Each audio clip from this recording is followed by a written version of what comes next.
अस्सलाम वालेकुम। अंधारी तालुका सिल्लोड जिला औरंगाबाद देहात में अंधारी गांव है। वहाँ की मस्जिद का काम बाकी है और उसका अभी गेट है, दरवाजे लगाना बाकी है, मीनार बाकी है। ऐसे काम को अभी 50 से 60 लाख रुपए का काम बाकी है। इसमें हमको ज़्यादा से ज़्यादा ताउन करने की कोशिश करेंगे। है कि नहीं? अल्हम्दुलिल्लाह जमीयतुल उलमा शाख सिल्लोड का दौरा अंधारी में हुआ है। यहाँ पर बड़ी आलीशान मस्जिद का तामीरी काम जारी व सारी है, लेकिन कुछ काम अभी रकम की न होने की वजह से बाकी है।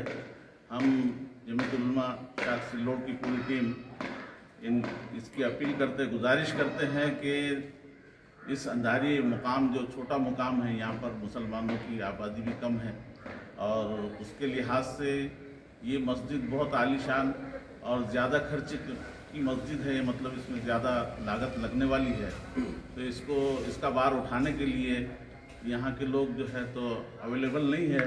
इसलिए मैं तमाम ताल्लुके में और जहाँ भी हमारा गुजारिश पहुँच रही है उनसे दरख्वास्त करता हूँ कि अंधारी की जामे मस्जिद का तामीरी काम में ज़्यादा से ज़्यादा ताउन फरमा कर